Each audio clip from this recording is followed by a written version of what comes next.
Krásny deň vám želám. Pripravila som si dnes pre vás ďalšie video na tému ako pracovať so strachom. Moje meno je Zuzana Zamat, venujem sa online koučovaniu. Je to taký wellness pre vašu dušu, ktorý si môžete dopriať kdekoľvek ste a kedykoľvek potrebujete. A častou témou v koučovacích rozhovoroch práve býva strach z rozhodovania sa. Strach z toho, že či to rozhodnutie, ktoré sa chystám urobiť, bude správne, ako to zistím, ako to trebárs ovplyvní moje vzťahy, čo na to druhí ľudia, či mám vôbec právo sa v tejto téme rozhodnúť absolútne podľa seba a čo ak zistím, že teda to rozhodnutie chcem časom zmeniť, ako sa vlastne nejako obrniť, ako spracovať to, že som sa rozhodla inak a teraz sa chcem rozhodnúť opäť o čosi inak. Často je toto téma naozaj takého toho už uchopenia tej zodpovednosti za svoj život v tej praxi. Závisí trebárs od klienta, že čo je pre neho alebo pre ňu dôležitejšie práve preskúmať. Či je to vôbec taká tá priam nekompromisná túžba prekonať ten strach a dosiahnuť to svoje. Vtedy sa to vlastne spája s tým, že počúvam, ako mi trebárs klient vraví, že ja som sa v podstate už rozhodol alebo rozhodla, že to urobím tak a tak, ale stále tam na pozadí trebárs prichádzajú nejaké výčitky alebo pocity viny. A vlastne tá zákazka je o tom, že potrebujem toto nejakým spôsobom spracovať. Hej? Čiže to rozhodnutie tam už je. A už je aj to odhodlanie, to rozhodnutie urobiť.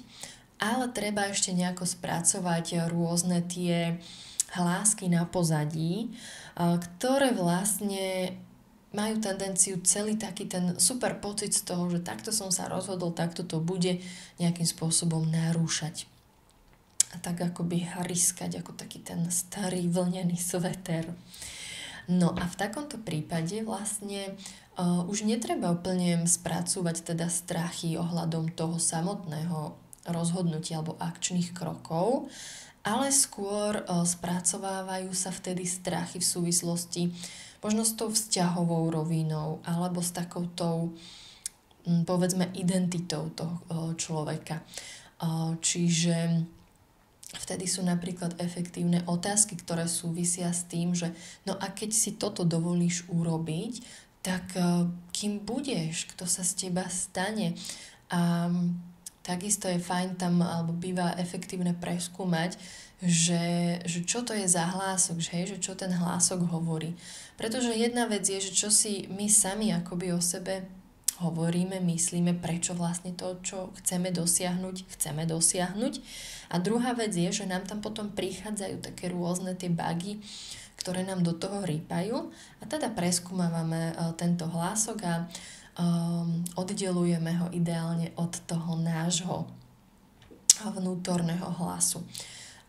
To je vlastne ďalšia taký benefit alebo ďalšia taká, ako by som to povedala, prínos toho koučovania, kedy vlastne vy si postupne vďaka tomuto hĺbkovému uvažovaniu i navnímavaniu viete dobre oddelovať, že čo je teda to vaše práve self, to práve ja, a čo sú tie rôzne hlásky, ktoré ste si nachytali časom z rôznych externých zdrojov, či už je to rodina, spoločnosť, alebo taký ten mindset spoločnosti, spoločenstva, z ktorého pochádzate, v ktorom sa pohybujete a tak ďalej. Tak dúfam, že vám to zatiaľ teda dáva zmysel. Možno tak zrekapitulujem, že toto je v súvislosti s tým, keď už síce ste rozhodnutí, už ste sa hecli, už ste aj odhodlaní to svoje rozhodnutie realizovať, čiže tento strach vás ste prekonali trebárs, ale ešte tam máte na pozadí také obavy. Ja vám to možno teraz dám i do príkladu. Častý príklad je, keď sa ľudia rozhodnú, že trebárs budú podnikať v niečom a chcú byť teda úspešní, chcú si zarobiť tým, čo ich baví a chcú si tým zarobiť dosť dobre.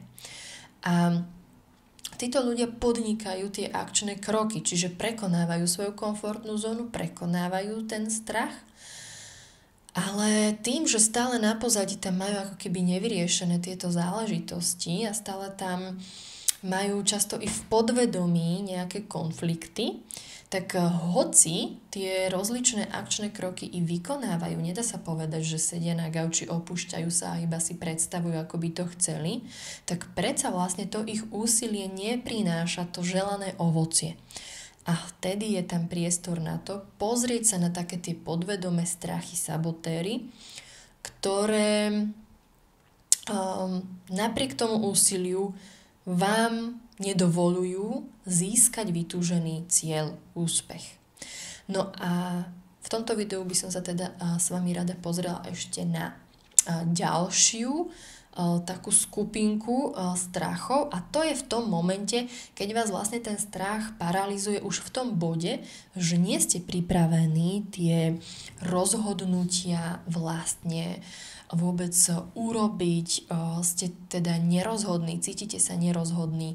Keď už sa odhodláte, že sa rozhodnete, tak v zápätí to chcete zmeniť. Nie preto, že by ste reálne našli pre seba niečo, povedzme, lepšie, ale preto, že jednoducho tam máte výčitky, či ste sa rozhodli dobre a či by predsa radšej ste nemali z toho vycúvať a tak ďalej.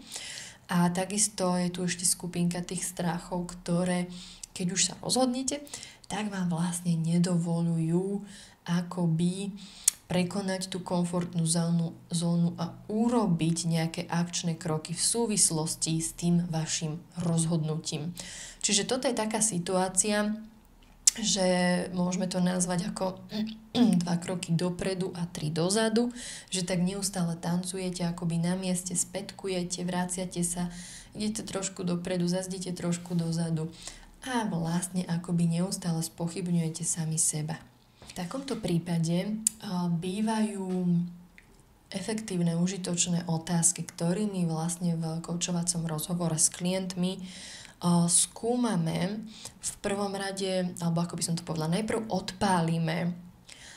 odpálime vôbec akoby tie nejaké potenciálne hrozby. Čiže sprevádzam klientov tým procesom imaginácie alebo vizualizácie, ak chcete, kedy si máte možnosť, môžete to vyskúšať i na sebe, naozaj predstaviť, že ak by tam táto obava nebola, niekedy sa ukáže trebárs, že tá obava vychádza z toho, že máte pri sebe trebárs ľudí, ktorým úplne nedôverujete alebo pri ktorých sa necítite bezpečne.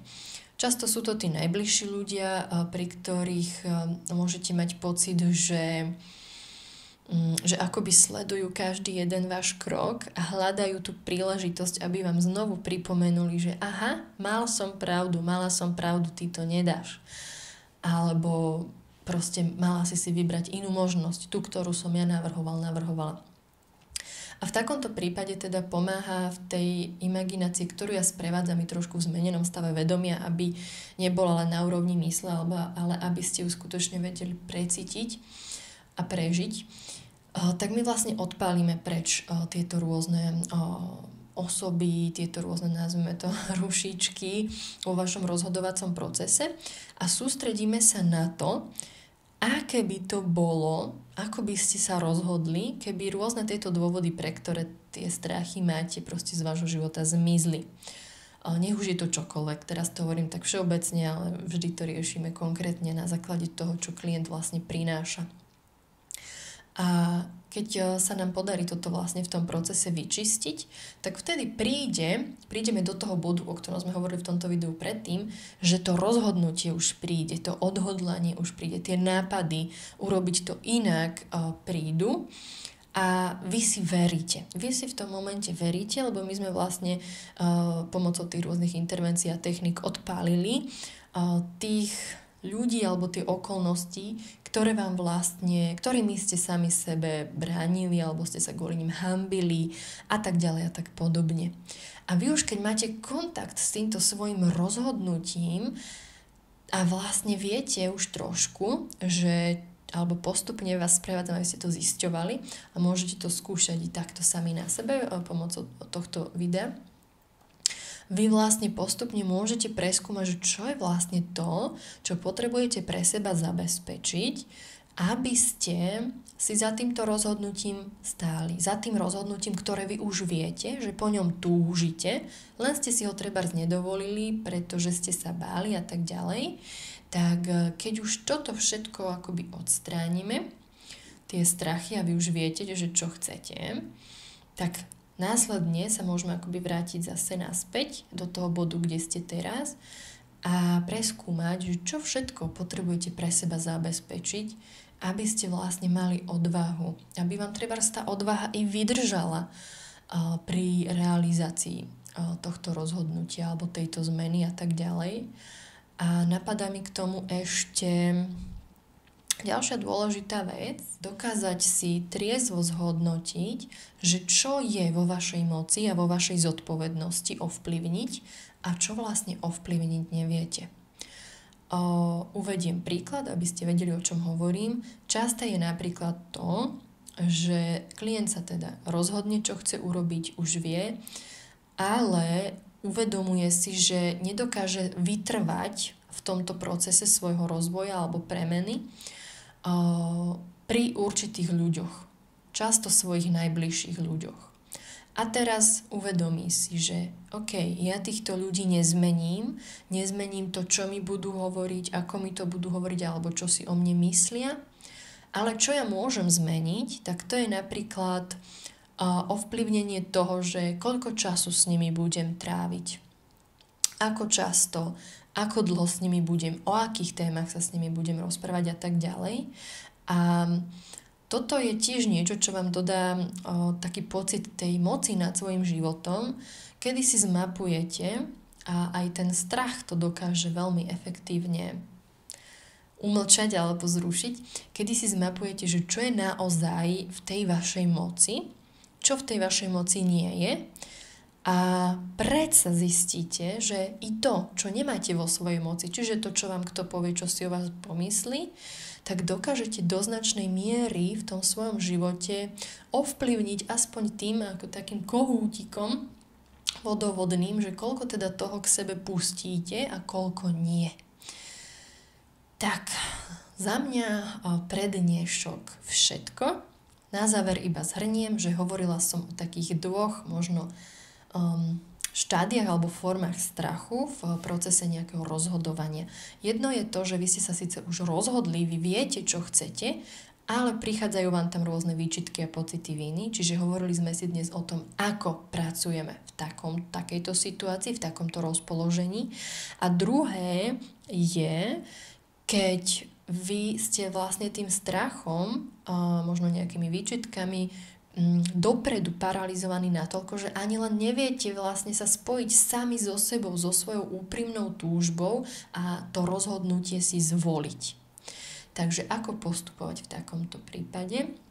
A teda ponúkla som vám zhruba nejaké ukážky toho, ako to prebieha v tých koučovacích rozhovoroch a prípadne čo si riešia iní ľudia.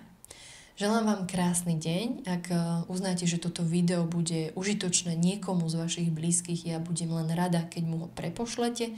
Prípadne, keď si nastavíte odber, zanecháte mi tu like alebo komentár. Majte sa krásne, zdraví vás Zuzana Zamat.